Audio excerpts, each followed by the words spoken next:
Assalamualaikum dan salam sejahtera. Saya Norzila binti Samasuddin. Nombor ID pelajar saya ialah 9010171256500001. Saya pelajar dari Pusat Pembelajaran Manjung Open University Malaysia dan mengambil jurusan Ijazah Sarjana Muda Bahasa Inggeris sebagai bahasa kedua atau lebih dikenali sebagai TESOL. Hari ini saya akan membentangkan berkaitan dengan komunikasi.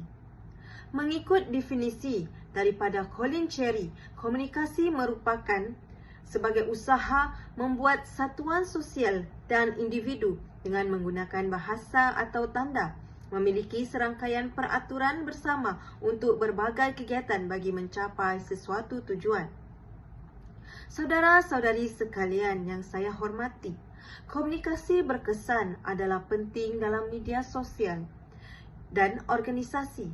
Hal ini kerana komunikasi yang baik adalah dengan menyediakan satu cara bagi orang ramai untuk menyambung kepada orang lain dengan menggunakan media sosial mahupun dalam sesebuah organisasi.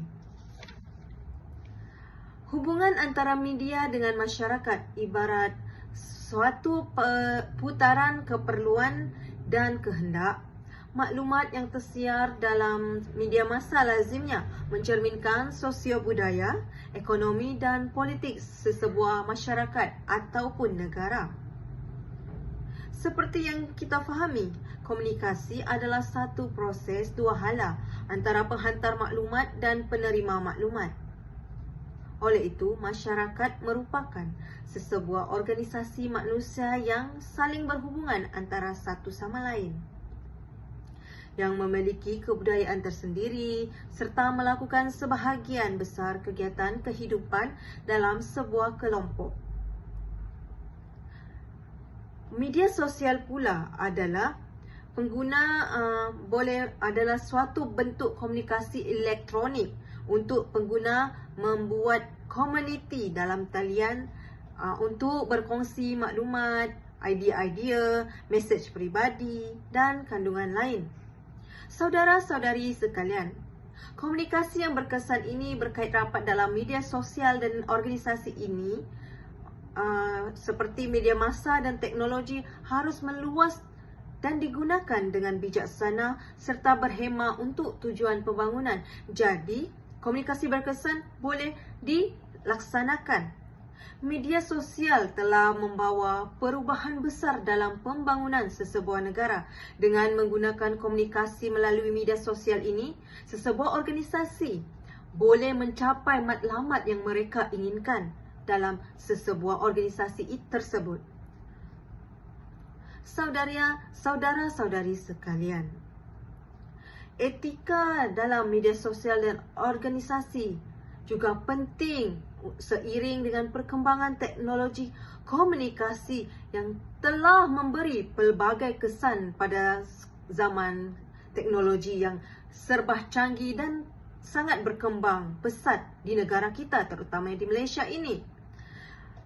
Tambahan lagi, penggunaan teknologi komunikasi dalam organisasi bukan lagi sekadar kemudahan interaksi antara kaki tangan dalam organisasi, malahan diperkemaskan lagi sebagai perantara untuk membantu melancarkan lagi tugasan dalam organisasi. Seseorang individu itu boleh mengharungi cabaran etika ketika melaksanakan komunikasi yang berkesan di dalam organisasi dengan mengharungi pelbagai cabaran.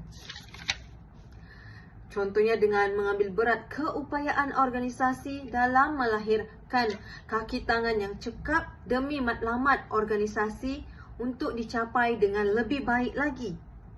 Fungsi etika dalam komunikasi ialah mencegah terjadi salah faham dan salah tafsir.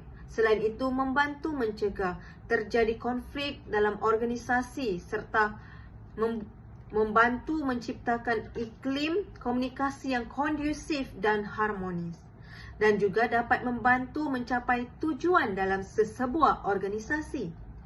Cara dan strategi untuk mengharungi cabaran etika untuk kekalkan komunikasi yang berkesan dalam era digital adalah dengan bersikap empatik dan simpatik dengan lawan bicara. Kita juga perlu menyatakan hal yang sesuai dengan fakta dan kebenaran. Apabila kita berkomunikasi, hindari untuk bercakap, menyuruh atau menggurui. Kita dalam berkomunikasi juga tidak boleh bersikap kasar. Selain itu, bicara dengan percaya diri dan yakin lawan bicara kita, serta hindari untuk mengkritik secara kasar dan frontal ketika berkomunikasi. Oleh itu, saudara-saudari sekalian, saya tutup pembentangan berkaitan komunikasi saya ini dengan ucapan sekian, terima kasih.